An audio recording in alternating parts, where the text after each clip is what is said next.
Ponciá Vicêncio de Conceição Evaristo.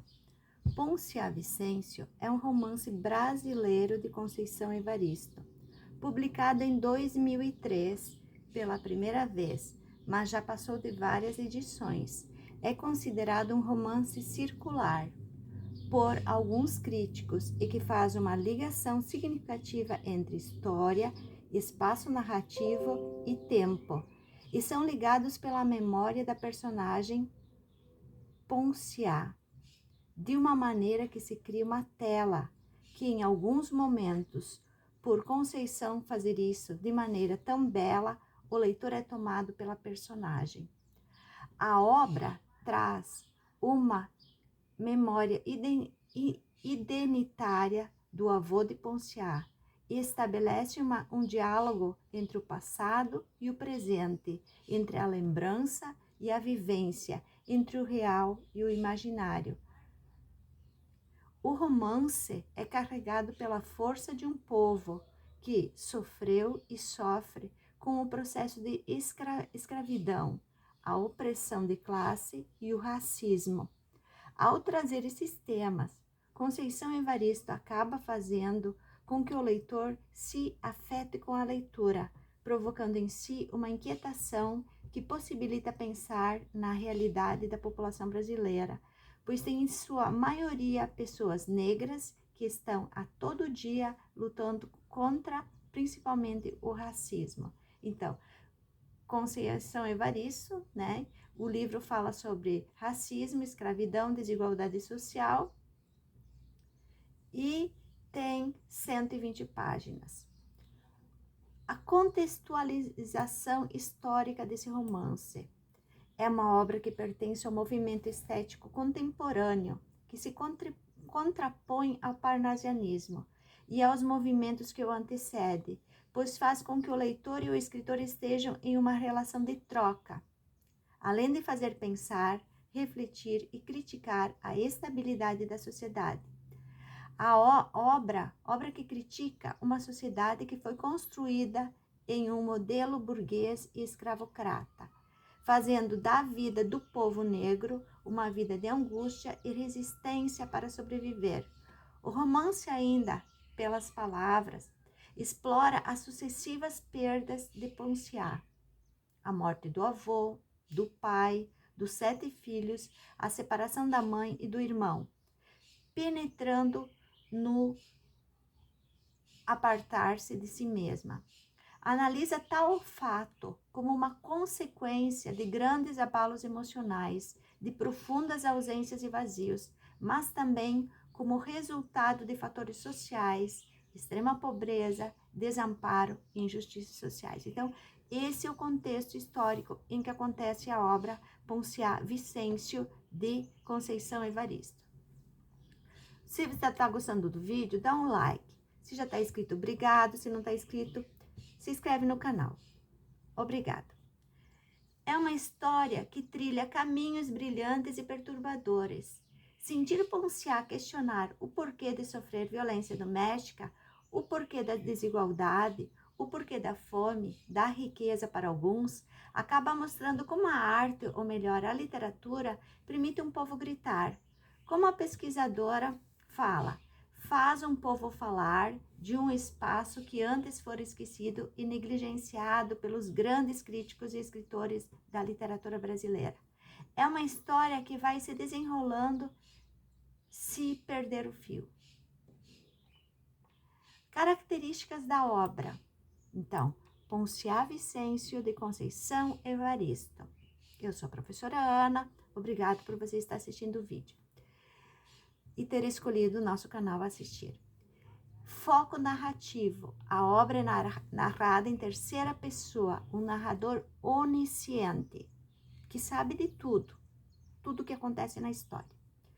Espaço.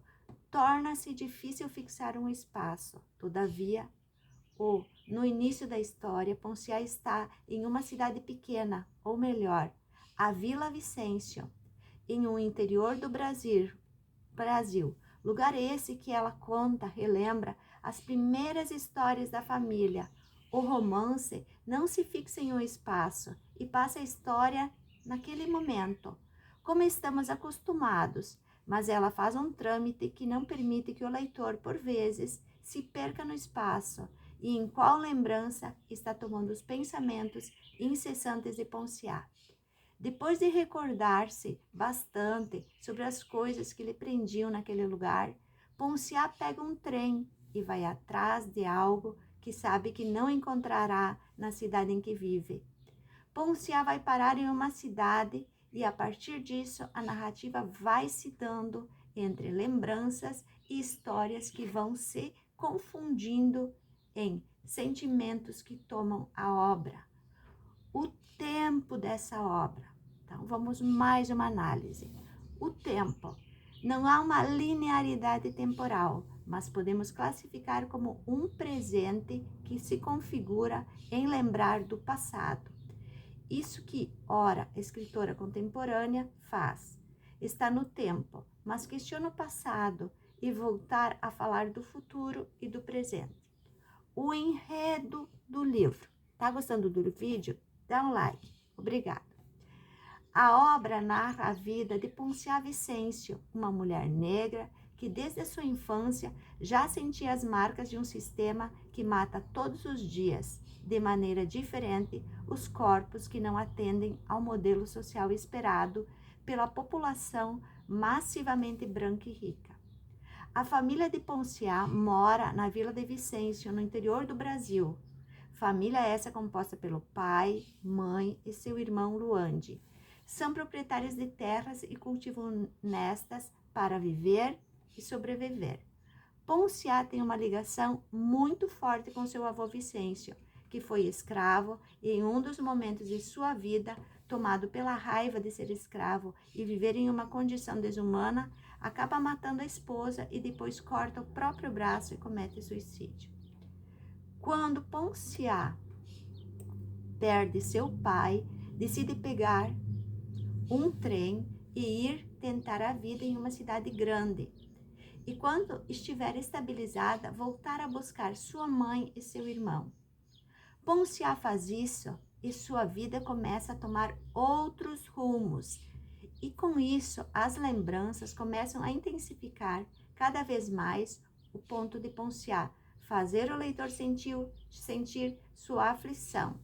Seu irmão acaba indo para a cidade também, porém não se encontram. Ponciá decide retornar à cidade natal e na estação de trem reencontra a família e retornam juntos para a Vila de Vicêncio, onde Ponciá faz o cumprimento de sua herança ancestral, junto do rio, do arco-íris e do barro. Como bem comenta a Maria José Someriante Barbosa, é um romance que convida o leitor a conhecer a protagonista pelos sentidos. Revela cheiros, sabores, paisagens e a percepção da menina que escuta tudo a todos. Olha, vê, sente e se emociona com o arco-íris, com as comidas, com o cheiro do café fresco e das broas de fubá, e que trabalha o barro, modelando objetos de argila com a figura do avô. Apresenta uma personagem que escuta passos do passado e que se compraz com a memória rica, os laços perdidos, os afetos que se esvaíram, a saudade do que já se foi e a solidão do que não foi dito. Os personagens. Fica comigo até o final do vídeo para que eu possa fazer um vídeo completo para você e você ficar sabendo bem dessa história. Então, quem são os personagens? Ponciá Vicêncio, mulher negra, pobre e que depois da morte do pai vai por uma cidade grande tentar a vida e acaba criando outros laços, mas que não apagam seu passado, que está mais vivo do que nunca na sua lembrança. A mãe de Ponciá, mulher negra e pobre, depois dos filhos terem ido embora, vai viajar pelas vias sem rumo até achar seus filhos. O marido de Ponciá, homem sem nome. Ponciá foi casada e que a agredia com frequência. Todavia, Ponciá não o coloca enquanto um vilão, mas por mais que o leitor seja afetado por isso. Ela faz com que se estenda que o comportamento violento dele é uma maneira de mostrar que ele é vítima do sistema, não que isso seja uma justificativa. O que o Poncia faz é mostrar como o sistema é violento e assassino com aqueles que estão à margem. Irmão Luande, então, irmão de Ponciá, depois de ver que a irmã havia ido embora, decide migrar para a cidade grande, deixando sua mãe triste. Ao chegar na cidade, o rapaz arruma emprego de faxineiro na delegacia, porém o seu maior sonho é ser soldado. O soldado Nestor é um soldado negro que ajudou Luande e serviu de inspiração para o mesmo. Nengua Cainda, mulher negra e que era a rezadeira que orientava aqueles que moravam na Vila Vicêncio. Blissa, uma mulher negra que veio para a cidade em busca de uma vida melhor, mas, ao ser roubada na casa onde trabalhava, torna-se prostituta. Ela se relacionava com o irmão de Ponciá, no entanto, ela é assassinada brutalmente por negro cimério. Negro cimério, dono do cabaré da cidade, onde Blissa era prostituta, pelo fato de Blissa começar a se relacionar com Luande, negro cimério, que acaba não gostando da relação, porque se sente dono das mulheres que trabalham no lugar, que ele é o organizador. Gostou do vídeo? Dá um like. Tá inscrito? Obrigado. Não tá inscrito? Assista mais um vídeo. Se gostar, se inscreve. Eu sou a professora Ana, fazendo vídeo para você se dar bem. Obrigado e até o próximo vídeo.